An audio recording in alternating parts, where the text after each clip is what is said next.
The American parasite. No one thought it could happen in North America.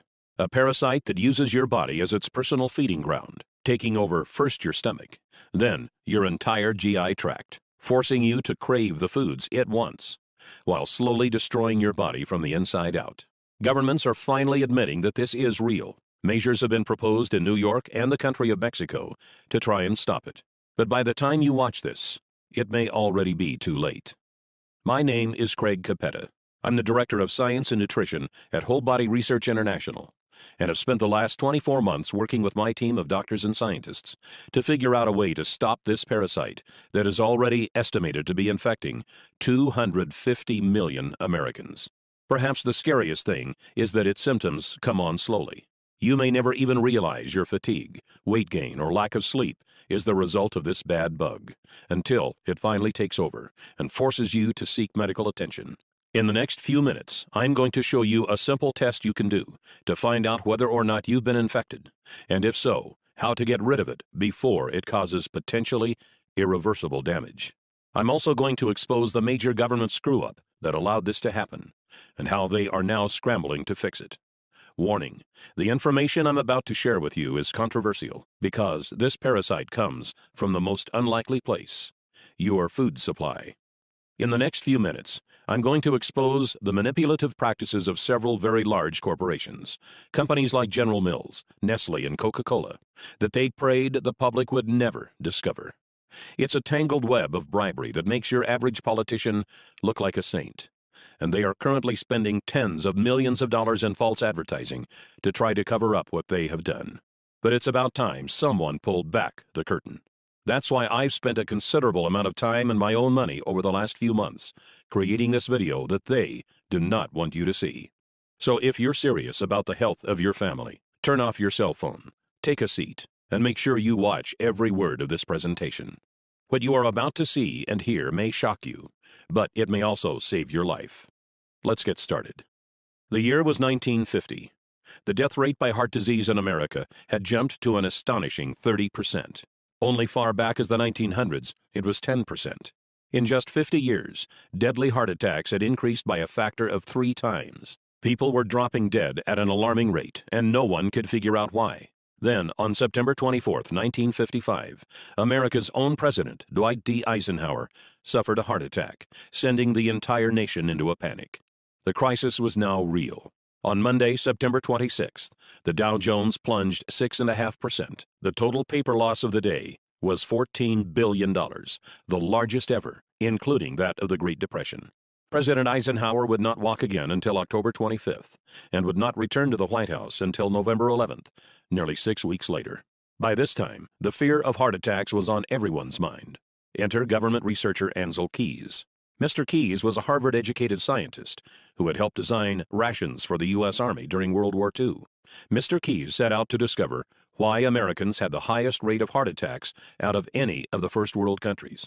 In what would later become known as the 7-country study, Mr. Keys discovered that Mediterranean nations had the lowest heart attack rates in the world.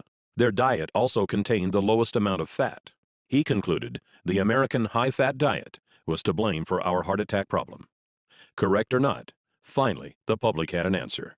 In 1956, representatives of the American Heart Association appeared on television to inform the public that a diet which included fats, such as butter and lard, and fatty foods, such as eggs and beef, would directly lead to deadly coronary heart disease. The government's own health officials began recommending people adopt a low-fat diet to protect themselves and their families. Brochures on how to eat low-fat were passed out in schools. No one wanted to suffer the same fate as the president, or worse, drop dead. Most were fine with Mr. Keys' reasoning. He became a celebrated hero and was even put on the cover of Time magazine, though he himself would many years later change his own opinion on the matter. For the time, a low-fat diet was universally accepted as the only surefire heart attack fix. Yet there was one sector that wasn't happy with this, and that was the big food conglomerates. You see, previous to Keys' findings, their favorite way to flavor their foods was by adding more fat. Food scientists had discovered that fat was a flavor carrier. It could deliver taste and odor compounds from different parts of food, and provided texture and mouthfeel that made food taste better. Without fat, food tasted like cardboard. But now, the public was demanding their foods be low-fat. Processed and canned foods began to go uneaten as people turned to more natural, lower-fat alternatives. If it didn't say low-fat on the label, people stopped buying it. The conglomerates scrambled to find new recipes that would allow them to call their products low-fat, yet still taste good. Food scientists were called in by the dozens, and finally they discovered something even better. You see, unlike fat, this new flavor additive was actually addicting. It goes by many different names, but you may know it best as refined sugar. Did the food industry know it was dangerous? Even many doctors of the 1950s would argue they certainly did. As far back as 1808, studies had been done proving sugar was not only unhealthy, but actually toxic. Believe it or not, sugar manufacturers were pulling PR stunts back then, as they do today. In 1808, the Committee of West India, a large sugar conglomerate of the time, appeared before the British House of Commons to offer a prize of 25 guineas, about $1,000 in today's coin, to anyone who could show an experiment that proved sugar was good for feeding and fattening cows, hogs, and sheep. Food for animals has always been expensive. Sugar was extremely cheap, so many farmers took on the challenge, hoping for good results. The 25 guineas would be just a bonus to the new, cheaper food supply. But as you may have guessed, the attempts were a disaster. Many resulted in the death of livestock. One member of Parliament, John Kirwan, took on the challenge himself, trying to feed sugar and molasses to his calves. After the experiment of this well-known, highly ranked politician failed, the Committee of West India gave up. Then, in 1816, the well-known French physiologist F. Magendie did an experiment of his own involving dogs. He determined that dogs fed with water containing sugar and olive oil wasted away and died faster than dogs fed with water alone. This showed sugar not only had no nutritional value, but actually caused negative effects. This shut the sugar manufacturers up, but just for the time being. Flashback to 1957. Fat was out. The food industry had found foods packaged with sugar were winning every taste test. But would the public buy it? As recently as the 1930s, Dr. Weston A. Price, a research dentist from Ohio, had traveled around the world observing different cultures and their diets. In 1939, he published a paper that revealed in horrifying detail what had happened to the teeth and health of those in cultures who had incorporated refined sugars into their food supply. Sugar still had a bad name. The conglomerates would need to make a move. Later, in 1957, noted Professor E.V. McCollum, who is often referred to as America's top nutritionist of the day, published a book called A History of Nutrition. In it, he argued that despite there being dozens of experiments done since the 1800s, proving sugar was bad for human consumption, those experiments were all flawed due to human error. This book was published and marketed with the same ferocity you see with bestsellers today. But where did it come from? No scientist has his own money to publish a book on such a grand scale. And let's face it, A History of Nutrition? It's not a title that will make a book fly off the shelves. A look inside the book revealed it was published and marketed by a company called the Nutrition Foundation, Incorporated. Who was the Nutrition Foundation? I'm glad you asked. It happened to be a front organization for the leading sugar conglomerates of the time, including the American Sugar Refining Company, Coca-Cola, Pepsi-Cola, Curtis Candy Company, General Foods, General Mills, Nestle, Pet Milk Company, and Sunshine Biscuits, about 45 companies in all. And did the Americans buy it? Oh boy, did they ever. Sales of processed foods skyrocketed. All they had to do was put low fat on the label, then dump in a bunch of refined sugar, and it would sell like crazy. A 2012 study by Dr. Robert Lustig of the University of California, San Francisco, revealed that sugar is just as addictive to the human brain as cocaine, setting off the same dopamine triggers and forcing us to crave more and more of it. So it was only natural that humans would begin to consume the new sugared products at a feverish rate. The food conglomerates responded to the increasing sales by using even more sugar. It began to find its way into foods you would never expect, like hot dogs, yogurt, spaghetti, and breads. As the decades passed, obstacles would spring up, but each time, the conglomerates had an answer. In 1965, the Fair Packaging and Labeling Act began, requiring their products to be honestly and informatively labeled. By this time, the public wasn't so hot on sugar anymore, but that made no difference. The conglomerates simply hid the sugar by putting it into new forms and creating new names. This way, people wouldn't see the word sugar on the food label, but it could still be hiding inside. Some names sugar goes by are agave nectar, brown rice syrup, high fructose corn syrup, dextrose, evaporated cane juice, glucose, lactose, malt syrup, molasses, sucrose. Another classic example is when the sugar pushers began putting the word natural into all of their advertising.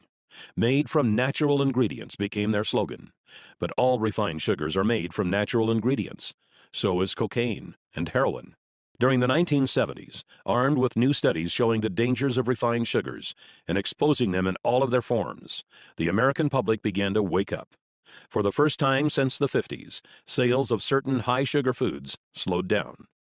But the conglomerates had prepared for this and had been hard at work developing yet another weapon of their own: artificial sweeteners. Perhaps the most notorious of these was aspartame, more commonly known as Equal or NutraSweet. The story of how it became approved by the FDA is startling.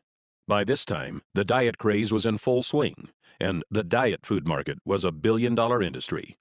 It was banned in 1973, and another artificial sweetener, cyclamate, had recently been banned when it was found to cause tumors in tests done on animals. Aspartame was initially also rejected by the FDA, but its developer, G.D. Searle, was not having it. Searle presented the FDA 100 different studies that showed it was harmless, studies G.D. Searle had funded themselves. Why not?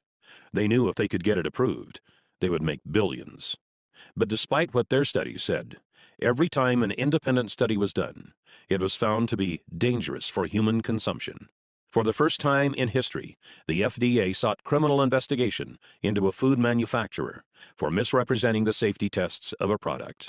What the investigation revealed was shocking. Deceased lab animals from the tests were not autopsied for months or even years after their deaths, so that rotting would render any tumor data inaccurate. Other animals were found to have tumors cut out and thrown away. Then the animals with the removed tumors were labeled as normal. Obvious tumors were labeled as normal swelling. The FDA easily ruled that aspartame would not receive final approval.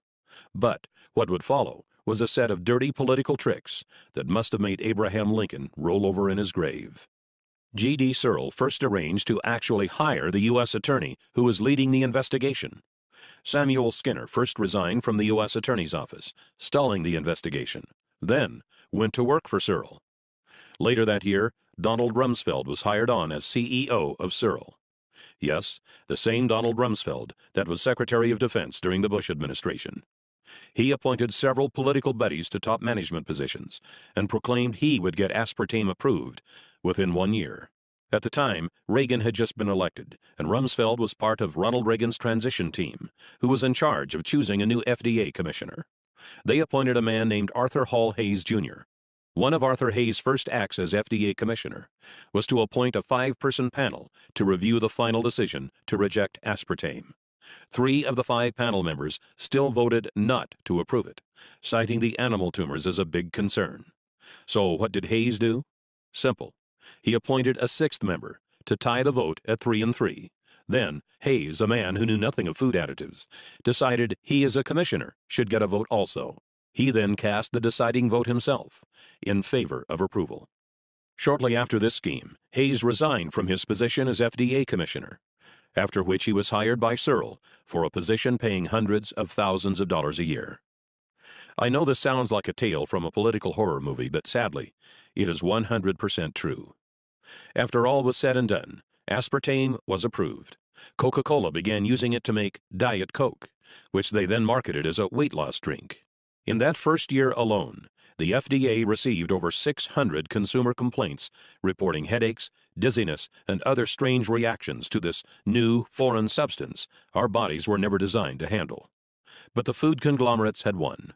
And since then, over the last 30 years, more and more of these refined sugars, artificial sweeteners, preservatives, and other unnatural elements have infiltrated our food supply, creating essentially a new diet, without ever giving us a choice. The year now is 2013. Governments have finally wised up and are now backtracking, trying to clean up this mess.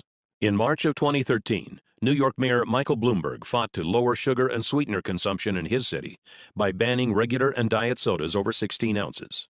This September, Paul van der Velpen, the head of Amsterdam's health service, spoke out to call sugar an addictive drug that should be tightly regulated. And just last month, the country of Mexico made motions to put large taxes on sodas, just like the American government did with cigarettes. But like cigarettes, these dangerous additives have now become what feels like a permanent part of our society. So, what is the result of all this? What do these unnatural things actually do once we put them in bodies? Why did the dogs in F. Magendie's study die faster when sugar was added to their diets?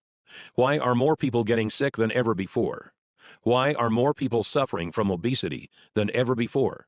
And why is cancer predicted to soar by 50% by the year 2020? The answer may frighten you, as it did me. Doctors are now saying it could be the widest spread health hazard to hit North America since cigarettes, polio, HIV, or hepatitis. In our lifetimes, this one thing will affect more Americans than all four of these combined. In 2005, molecular biologists at Rice University estimated it was already affecting 70% of the American population. What is it? It's the consequence of the unnatural elements we've been exposed to, and the deep, dark secret the food conglomerates are right now, as we speak, spending millions of dollars to try and sweep under the rug. They have some help from the killer itself, because this disease takes over your body from the inside. Most never even know it is there, until it's too late. Its name is Candida, otherwise known as the American parasite. Candida is a type of fungi, a single-celled member of the yeast family. Where did it come from? Was it carried over on a boat from Africa? Or did it come from livestock? Actually, no. Candida is a natural resident of your digestive tract, along with 25 trillion other bacteria, some good and some bad. So long as the balance stays in order, which scientists say now is 80% good bacteria to 20% bad, your digestive and immune systems will continue to function normally. But here's where the problem starts. Candida is a member of the yeast family. And do you know what yeast likes to eat? You guessed it. Refined sugars, artificial sweeteners, and preservatives. All of the things that have been added to our food supply in just the last 50 or so years. Maybe you did the experiment back in science class, where you put yeast on a petri dish and fed it sugar to get it to grow. That's what's happening in your stomach right now. Let's take a look at that picture again. These are actual Candida albicans growing in a petri dish. When you feed the Candida, it starts to breed, faster and faster and faster. Soon it has outnumbered the good bacteria in your stomach. Then it makes its way into your upper and lower intestine and throughout your entire GI tract. Before long, it begins to expand into other parts of your body, resulting in serious medical problems that can cripple your ability to enjoy a happy life. Fatigue, weight gain, sleeplessness, bloating and gas, irritable bowel syndrome, constipation, skin problems, fungal infections. These are just the start of the havoc Candida can wreak onto your body. If you're suffering from any one of these symptoms, it's very likely this parasite is to blame. When you take antibiotics, Candida growth accelerates even faster, as antibiotics kill off many of the good bacteria that would otherwise keep it in check. It's because of all this, doctors estimate that currently, at the time this video was being produced, in the fourth quarter of 2013, 80% of all Americans suffer from some degree of Candida overgrowth.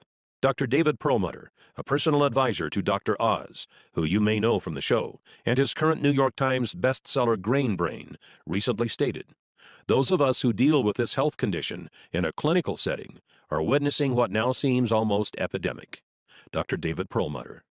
The reason Candida is so dangerous is because it directly affects your digestive system, which is the largest internal organ in your body. It's also the home of your immune system. So when your digestive tract is weakened, so is your ability to combat sickness and disease. Left untreated, it can begin to affect every area of your life. Here is a list of common Candida symptoms composed by Dr. Mark Hyman, recognized Candida authority and best-selling author of The Blood Sugar Solution. General symptoms include chronic fatigue, loss of energy, general malaise, decreased libido. sensitivity to foods, chemicals, or other allergens, eczema, psoriasis, irritable bowel syndrome, toenail fungus. Gastrointestinal symptoms include thrush, bloating and gas, intestinal cramps, rectal itching, altered bowel functions such as diarrhea or constipation, yeast infections, frequent bladder infections, irritable bladder. Hormonal complaints include menstrual irregularities like pain or bleeding, premenstrual syndrome, thyroid dysfunction. Nervous system complaints include depression, irritability, inability to concentrate. Immune system complaints include allergies, chemical sensitivities, low immune function. And if your past history includes chronic yeast infections, chronic antibiotic use for infections or acne, oral birth control pill usage, or oral steroid hormone usage, your chances of having Candida overgrowth are greatly increased. One of the scariest things about Candida is the way it begins to reprogram you to crave more of the foods it wants. It hijacks taste buds, brain chemistry, and hormones to make you want foods that make it grow faster and mess you up even more. Breads, sugars, refined carbs, sodas, fried foods, carb-heavy foods like pizza and pasta, and of course, desserts and sweets. Do you often find yourself craving these things? If so, it's probably not because you're a naturally unhealthy eater, but because the bad bacteria has taken over. It's like they're down there in your stomach yelling, "Feed me!"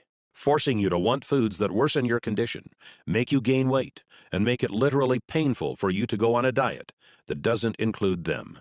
Candida has also been linked to many studies showing it could be the #1 cause of obesity.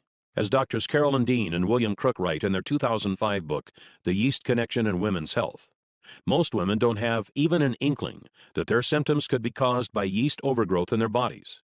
The number of women suffering in silence, not even knowing what is really wrong, and blaming themselves for failing is, I believe, literally numbered in the millions. Millions of women who can't lose weight and have no idea why.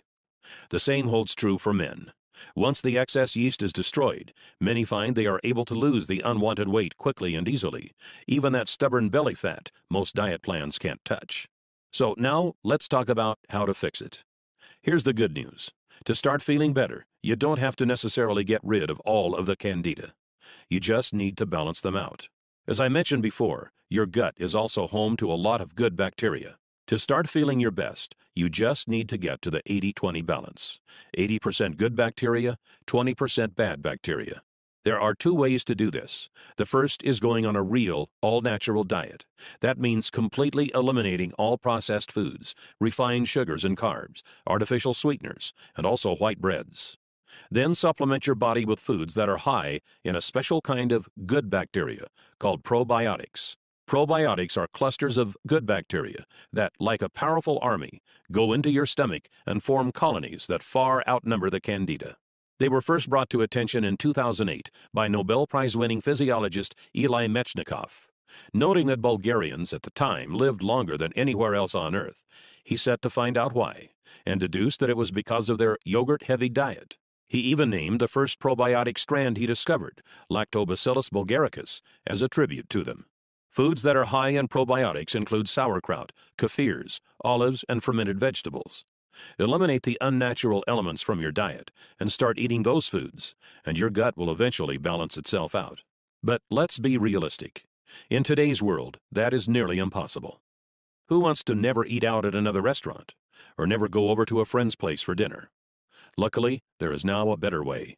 Scientists have recently figured out how to load your gut with probiotics without having to change your diet at all.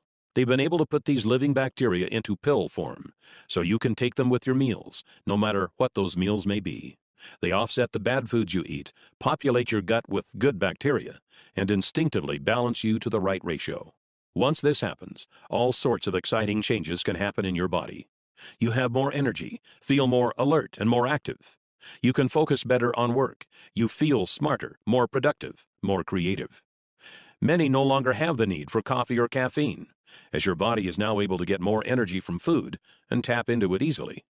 Dr. Alan Walker, professor of nutrition and pediatrics at Harvard Medical School, recently stated, "Evidence from clinical research demonstrates that adding good bacteria to the diet promotes a healthy digestive and immune system. This makes your disease-fighting ability stronger, so you get sick less often." In a 2001 study, Children from daycare centers in Helsinki, Finland, were given milk with and without probiotics. Those who drank the probiotic-enhanced milk were 17% less likely to get a respiratory infection and 16% less likely to call in sick because of illness. Harvard Medical School has also recently gone on record to proclaim probiotics' effectiveness at preventing vaginal yeast infections, as well as antibiotic-induced diarrhea. Dr. Michael F. Roizen, New York Times best-selling author and chief wellness officer at the Cleveland Clinic, recently said, "Taking probiotics is a habit that can really benefit the digestive system, which is intricately connected to our overall health." Many also find weight begins to fall off, since your gut processes food more efficiently. If you've had trouble losing weight in the past, it could be because the candida have clogged up your digestive tract, which can greatly slow down your metabolism. You'll also notice those carb and sugar cravings fade away. You'll actually find yourself craving good, healthy foods that make you look and feel great. All in all, your digestive tract contains 60% of the cells in your body, so it's no surprise that clearing it up can make you feel like a whole new person. Oh, and before I go, I feel it's important I tell you about one more thing. It's important we talk about the costs of not taking care of your gut, because this is not a problem that fixes itself. If you are currently suffering from fatigue, irritable bowel syndrome, skin rashes, reduced sex drive, low energy, obesity, or lack of sleep, then chances are you are one of the 80% of Americans who has some form of candida overgrowth.